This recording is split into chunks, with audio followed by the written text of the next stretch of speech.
நீங்கள் வெளிநாட்டுக்கு ஏதோ ஒரு விஷயமா போக போகிறீங்களா? கட்டாயம் வந்துட்டு மதுரை மீனாட்சி அம்மன் கோவிலில் இருக்கக்கூடிய இந்த தெய்வத்தை, அந்த தூணில் இருக்கக்கூடிய தெய்வங்க இது.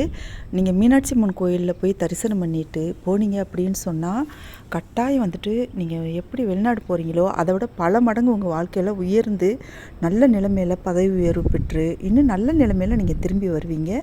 அதுவும் எந்த சட்ட சிக்கல்லையும் மாட்டாமல், எந்த ஒரு பிரச்சனையிலையும் சிக்காமல், நல்ல விதமாக நீங்கள் வந்து பல மடங்கு பெருகி போய் திரும்பி வருவீங்க. அது வந்துட்டு ஐதீகங்க. நிறைய பேர் இந்த கோவிலை பற்றி, இந்த தெய்வத்தை பற்றி தெரிஞ்சவங்க எக்கச்சக்கம் பேர் வெளிநாடு போகிறதுக்கு முன்னாடி இந்த தெய்வத்தை வந்து வணங்கிட்டு போகிறாங்க. அது என்ன தெய்வம், அது மீனாட்சி அம்மன் கோயிலுக்குள்ளே எந்த இடத்துல இருக்குது, இந்த வழிபாடு எப்படி பண்ணுறது, இது எல்லாமே வந்துட்டு நம்ம இந்த பதிவில் பார்க்க போகிறோங்க. வாங்க வீடியோக்குள்ளே போகலாம். அதுக்கு முன்னாடி ஒரு சின்ன விஷயங்க. இந்த வீடியோக்கு நீங்கள் பண்ணக்கூடிய ஒவ்வொரு லைக்குன்னா எனக்கு பண்ணக்கூடிய ஒரே ஆதரவு, சப்போர்ட். ஸோ இந்த வீடியோ பிடிச்சிருந்துச்சுன்னா லைக் பண்ணி சப்ஸ்கிரைப் பண்ணிக்கோங்க. உங்களுக்கு இந்த வீடியோவுக்கு எத்தனை ஸ்டார் ரேட்டிங் கொடுக்க முடியுமோ அத்தனை ஸ்டார் ரேட்டிங் கொடுத்துக்கோங்க. பொதுவாகவே மதுரை மீனாட்சி அம்மன் கோவிலுக்குள்ளே நிறைய பிரச்சனைகளை தீர்க்கக்கூடிய மகா சக்தி இருக்குங்க. அங்கே இருக்கக்கூடிய ஒவ்வொரு தூண்கள்லையும் இருக்கக்கூடிய தெய்வங்களுக்கும் ஒரு மகா சக்தி இருக்குது. நம்ம வந்துட்டு சும்மா தூணில் தானே இருக்குது அப்படின்னு சொல்லிட்டு நம்ம கடந்து போயிட முடியாது. அங்கே வந்து வழிபடக்கூடிய மக்கள், அது நன்றி செலுத்தக்கூடிய வரக்கூடிய மக்களை பார்த்தாலே நம்மளுக்கு புரிஞ்சு போயிருங்க. அவ்வளோ கூட்டங்கள், ஒவ்வொரு தூண்களுக்குமே அவ்வளோ ஒரு மகா சக்தி இருக்குங்க. ஒவ்வொரு தூணில் இருக்க தெய்வத்துக்கும் அது என்ன விதமான சக்தி, அது எல்லாமே நம்ம இந்த பதிவுலையும் சரி, அடுத்து வரக்கூடிய பதிவுகள்லையும் சரி பார்க்க போகிறோம். நான் வேணால் இந்த டிஸ்கிரிப்ஷன் பாக்ஸில் உங்களுக்கு வந்துட்டு மீனாட்சி அம்மன் கோவில் வழிபாடு பற்றிய வந்துட்டு பிளேலிஸ்ட் தரேங்க. உங்களுக்கு தேவையான நீங்கள் பார்த்துக்கோங்க. சரி, வீடியோக்குள்ளே போகலாமா? நம்ம வந்துட்டு மீனாட்சி அம்மன் கோயிலுக்குள்ளே இந்த வழிபாடு எப்படி பண்ணுறது அப்படின்னு சொன்னாக்க, நீங்கள் உள்ளே போயிருங்க. அந்த ராஜகோபுரம் வழியாக நீங்கள் வந்து உள்ளே போயிருங்க. கிழக்கு பார்த்து இருக்கும் பாருங்கள்.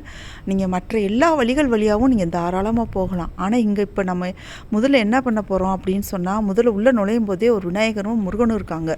அவங்கள வழிபாடு பண்ணிவிட்டு நம்ம உள்ளே போக போகிறோம். அதனால் இந்த வழியை நம்ம வந்து ராஜகோபுரம் வழியாக உள்ளே போயிட்டு இடது பக்கமும் வலது பக்கமும் உள்ளே நுழையும் போதே கொஞ்சம் தூரத்துலேயே வந்துட்டு முருகனும் விநாயகர் இருப்பாங்க. அவங்க நல்லா வழிபாடு பண்ணிக்கோங்க. நீங்கள் என்ன நோக்கத்துக்காக வந்திருக்கீங்களோ அந்த நோக்கத்துக்காக சரி நல்லா வழிபாடு பண்ணிக்கோங்க. வழிபாடு பண்ணிவிட்டு உள்ளுக்குள்ளே போயிருங்க. தெப்பக்குளத்தை தாண்டிடுங்க. தெப்பக்குளத்தை தாண்டின பின்னாடி அடுத்து வந்துட்டு நீங்கள் வலது பக்கம் பார்த்தீங்க அப்படின்னு சொன்னால் உள்ளுக்குள்ளே போன பின்னாடி முக்குர்ணி விநாயகர் பிரம்மாண்டமாக உட்காந்துருப்பார். அவ்வளோ சக்தி வாய்ந்தவர் பாருங்கள் முக்குர்ணி விநாயகர். அவருக்கு 2 அகல் விளக்கு வாங்கி போட்டுக்கோங்க. நல்லா மனசார வேண்டிக்கிட்டு நீங்கள் என்ன காரியத்துக்காக வந்திருக்கீங்களோ அந்த காரியத்துக்காக அகல் விளக்கு போட்டுக்கோங்க. அடுத்து பார்த்தீங்கன்னு சொன்னால் நல்லா வேண்டிக்கோங்க. இது மாதிரி நான் வெளிநாடு போகிறேன், கூடவே இருந்து என்னை நல்லபடியாக கூப்பிட்டு வரணும்ப்பா, பல்கி பெருக வைக்கணும் அப்படின்னு சொல்லிட்டு வேண்டிக்கோங்க. வேண்டிக்கிட்டு அடுத்து வந்து மீனாட்சி அம்மன் சன்னதிக்கு வந்துடுங்க. மீனாட்சி அம்மன் சன்னதியில் வந்துட்டு அதே மாதிரி மீனாட்சி அம்மனுக்கும் 2 அகல் விளக்கு. இந்த அகல் விளக்கு வந்துட்டு நீங்கள் உள்ளேயே வந்துட்டு விற்பாங்க, டேபிள் போட்டு விற்பாங்க. அது ஏற்றுறதுக்குன்னு அந்த தெய்வங்களுக்கு முன்னாடியே வந்துட்டு டேபிள் போட்டு இடம் வச்சுருப்பாங்க. நிறைய விளக்குகள் அங்கே எரிஞ்சிக்கிட்டு இருக்கும். அந்த இடத்துல வந்துட்டு நீங்கள் விளக்கு ஏற்றிக்கோங்க. மீனாட்சி அம்மனுக்கு 2 விளக்கு ஏற்றிட்டு உள்ளுக்குள்ளே போயிருங்க. உள்ளே போயிட்டு மீனாட்சி அம்மனை நல்லா கண்குளிர பார்த்து நல்லா தரிசனம் பண்ணிக்கோங்க. நல்லா தரிசனம் பண்ணிக்கிட்டு நீங்கள் என்ன நோக்கத்துக்காக வந்திருக்கீங்களோ, ஆனால் ஒரு முக்கியமான விஷயங்க, எந்த ஒரு பெரிய வேண்டுதலுக்காக நம்ம போகும்போதும் எந்த தெய்வத்துக்கிட்டேயும் சரி ஒரு பெரிய வேண்டுதல் மட்டும்தாங்க வைக்கணும். நீங்கள் நம்மளுக்கு வந்துட்டு நிறைய பிரச்சனைகள் இருக்கலாம். மனிதனாக பிறந்த அரசனாக பிறந்தவங்களுக்கு கூட சரி, அந்த தெய்வத்துக்கும் சரி எவ்வளவோ சோதனைகள், எவ்வளவோ கஷ்டங்கள்லாம் வந்துருக்கு. நம்மளாம் சாதாரண மனுஷங்க, கட்டாயம் வந்துட்டு நம்மளுக்கு பிரச்சனைகள் இருக்கலாம். ஆனால் வந்துட்டு நம்ம போயிருக்கிறது ஒரு முக்கியமான வேண்டுதலுக்கு. அந்த வேண்டுதல் மட்டும்தாங்க வேண்டிக்கணும். எப்போவுமே நீங்கள் இதை வச்சுக்கோங்க. எந்த ஒரு கோவிலுக்கு போனாலும் சரி, பெரிய வேண்டுதலுக்கு நீங்கள் போயிருக்கீங்க அப்படின்னு சொன்னால் அந்த ஒரு வேண்டுதல் நீங்கள் எல்லாம் மனசார வேண்டிக்கோங்க. நல்லா மனசுருகி மனம் நொந்து நீங்கள் வேண்டிக்கோங்க தெய்வத்துக்கிட்ட. நல்லா வேண்டிக்கிட்டு கண்குளிர தரிசனம் பாருங்கள். அந்த தீபாராதனை கட்டாயம் வந்து நின்று அந்த தீபாராதனை ஒரு முறையாச்சும் பார்த்துருங்க. பார்த்துட்டு மனசுருகி வேண்டிட்டு அப்படியே வந்துட்டு அம்மனுக்கு இடது பக்கமாக சண்டிகேஸ்வரி இருப்பாங்க.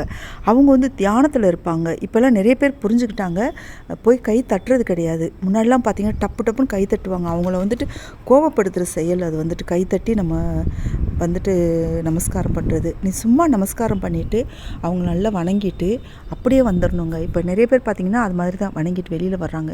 அவங்க நிஷ்டை வந்துட்டு நம்ம வந்து கலைக்கக்கூடாது. அதனால் வந்துட்டு சண்டிகேஸ்வரி வணங்கிட்டு அப்படியே வெளியில் வந்துடுங்க. வெளியில் வந்துட்டு நேராக சிவபெருமான்கிட்ட போங்க. அவருக்கும் வந்துட்டு 2 அகல் விளக்கு வாங்கி வச்சுக்கோங்க. மற்ற எந்த தெய்வத்துக்கு வேணாலும் நீங்கள் விளக்கேற்றலாம். அப்படி இல்லை விளக்கேற்றாமல் கூட வரலாம். உங்களுக்கு பண வசதி இருக்குது அப்படின்னு சொன்னால் உங்களுக்கு எந்தெந்த தெய்வங்களுக்கு இஷ்டமோ அந்தந்த தெய்வங்களுக்கு நீங்கள் விளக்கேற்றிக்கலாங்க.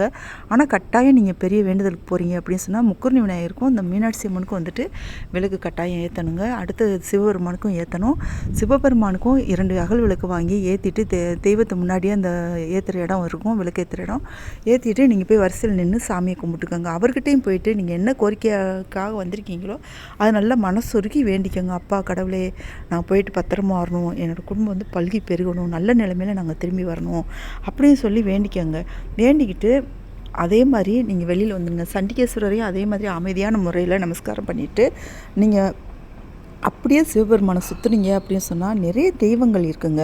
சுற்றி உள்ள தெய்வங்கள் எல்லாமே வந்துட்டு அவ்வளோ சக்தி வாய்ந்தவை. இந்த கோவிலுக்குள்ளே இருக்கக்கூடிய தெய்வங்கள்லாம் ஒரு சுற்றி ஒவ்வொரு தெய்வத்தையும் மனசார வேண்டிக்கங்க. உங்கள்கிட்ட நல்லா வசதி இருந்துச்சு அப்படின்னு சொன்னால் நீங்கள் எந்தெந்த தெய்வத்துக்கு ஆசைப்பட்றீங்களோ அந்தந்த தெய்வங்களுக்கு விளக்கேற்றலாம். அப்படி இல்லைன்னா நீங்கள் வணங்கிட்டு நீ வந்துக்கிட்டே இருக்கலாங்க. எல்லா தெய்வத்தையும் வணங்கிட்டீங்க இல்லையா, அப்போ வணங்கிட்டு வந்துட்டு இந்த சிவபெருமான் சந்நிதியிலே பார்த்தீங்கன்னு சொன்னால் சட்டநாதர்னு சொல்லிட்டு ஒரு தெய்வம் ஒரு தூணில் இருக்குங்க. இந்த சட்டைநாதர் அங்கே இருக்க அர்ச்சகர்கிட்ட கேளுங்க. சட்டைநாதர் வந்துட்டு எப்படி வழிபாடு பண்ணணும் முறைப்படி அப்படின்னு சொல்லிட்டு ஒரு சிலர் பார்த்தீங்கன்னு சொன்னால் சும்மா 2 அகல் விளக்கு அவருக்கு வாங்கி வச்சு ஏற்றி தான் வந்திருக்கக்கூடிய நோக்கத்தை வந்துட்டு அவருக்கு தெரிவிச்சுட்டு நீங்கள் வந்துட்டு எனக்கு எந்த சட்டச்சிக்கலையும் மாட்டாமல் நான் பத்திரமா திரும்பி வரணும், நான் போகிற காரியம் நல்லா சக்ஸஸாக முடியணும், அப்புறம் வந்துட்டு என் கூடவே இருந்து என்னை வழி நடத்தி கொண்டு வரணும் தெய்வமே, நான் பல்கி பெருகணும், நான் நல்லா வந்துட்டு பதவி உயர்வு வரணும், நான் நல்ல நிலைமையில் வரணும், வெளிநாட்டில் போய் நல்லா செட்டில் ஆகணும், நல்ல விஷயங்கள் எல்லாம் என் வாழ்க்கையில் நடக்கணும் அப்படின்னு சொல்லிட்டு நீங்கள் மனசுருகி மனசு நல்லா வேண்டிக்கோங்க. மனசு நிறைஞ்சு நீ அவர்கிட்ட வேண்டிக்கோங்க. அங்கே இருக்க அர்ச்சகர்கிட்ட கூட நீங்கள் கேட்கலாம். அங்கே வந்துட்டு எப்படி இந்த தெய்வத்துக்கிட்டனால அர்ச்சகர் பூஜை பண்ணிக்கிட்டு இருப்பாங்க, அவங்கக்கிட்ட கேட்கலாம். இவருக்கு வேறு ஏதாச்சும் செய்யணுமா, வேறு ஏதாச்சும் வழிபாடு பண்ணணுமா, இல்லை வேறு ஏதாச்சும் அர்ச்சனை பண்ணணுமா, மாலை வாங்கி கட்டணுமா, அந்த தூணில் எல்லாமே நீங்கள் வேண்டிக்கோங்க.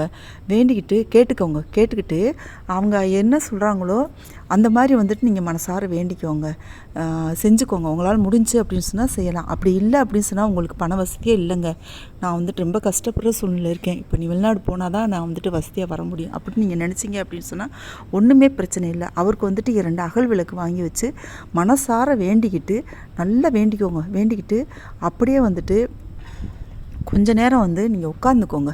கொஞ்சம் நேரம் உட்காந்துட்டு அந்த சிந்தனை வந்துட்டு உங்களுக்கு தெய்வ சிந்தனை மட்டும்தான் இருக்கணும். இந்த கோயிலுக்குள்ளே போயிட்டீங்கன்னு சொன்னாலே வேறு எதையுமே நினைக்கக்கூடாதுங்க. நல்லா மனசுருகி வேண்டிக்கிட்டு அதுக்கு பின்னாடி நீங்கள் வந்துட்டு நீங்கள் வெளியில் வரலாங்க. வெளியில் வந்துட்டு நீங்கள் எப்போவுமே நீங்கள் வெளிநாடு போகிறீங்க அப்படின்னு சொன்னீங்க வச்சுக்கோங்க, மனசில் வந்துட்டு இந்த சட்டைநாதர் வந்துட்டு வேண்டிக்கோங்க. அவருக்கு பேர் வந்துட்டு சிலர் வந்துட்டு சட்டநாதர்னு சொல்லுவாங்க, சிலர் வந்துட்டு சட்டைநாதர்னு சொல்லுவாங்க. அவரை வந்து வேண்டிக்கோங்க. இந்த தெய்வத்தை வேண்டிக்கிட்டு நிறைய பேர் வந்துட்டு வெளிநாட்டுக்கு போனவங்களும் சரி போக போகிறவங்களும் சரி எக்கச்சக்கம் பேர் வந்து வழிபாடு பண்ணிக்கிட்டு இருக்கிறத கண்கூட பார்க்க முடியும். அதே மாதிரி நன்றி செலுத்தும் விதமாக திரும்பி வந்தும் வழிபாடு பண்ணிட்டு போகிறவங்களையும் நம்ம அங்கே வந்து பார்க்க முடியுங்க. நீங்கள் வந்துட்டு கட்டாயமாக வெளிநாடு போகிறீங்களா, நீங்கள் வந்து இந்த கோவிலில் போயிட்டு மீனாட்சி அம்மன் கோவிலில் போயிட்டு இந்த முறைப்படி நீங்கள் வந்து வழிபாடு பண்ணிட்டு வரலாம். எனக்கு வசதியே இல்லைங்க அப்படின்னு சொன்னால் ஒன்றுமே வேண்டாங்க. 2 அகல் விளக்கு வாங்கி வச்சு நீங்கள் தாராளமாக மனசுருகி வேண்டிட்டு வாங்க. கடவுள் வந்துட்டு எனக்கு அதை செய் இதை செய்யலாம் கேட்குறது கிடையாது. நம்ம மனசு திருப்திக்காக நம்ம வந்து செய்கிறோம் ஒவ்வொன்றும்.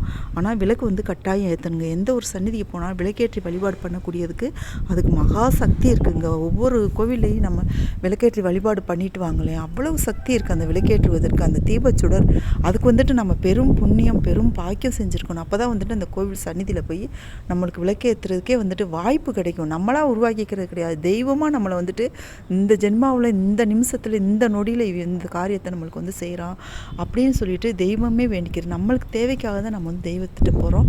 அதனால் தாராளமாக வந்துட்டு விளக்கேற்றி நீங்கள் தாராளமாக வழிபாடு பண்ணிக்கலாம். கட்டாயம் உங்கள் வாழ்க்கையில் வந்துட்டு மிகப்பெரிய சக்ஸஸ் எல்லாமே வந்து நடக்க காத்துக்கிட்டு இருக்குங்க. இந்த பதிவு பிடிச்சிருந்துச்சுன்னா லைக் பண்ணி சப்ஸ்கிரைப் பண்ணிக்கோங்க. உங்களோட மேலான கமெண்ட்டுகளை கமெண்ட் தெரியப்படுத்துங்க, ஷேர் பண்ணுங்கள். Thank you so much. Take care. பாய்.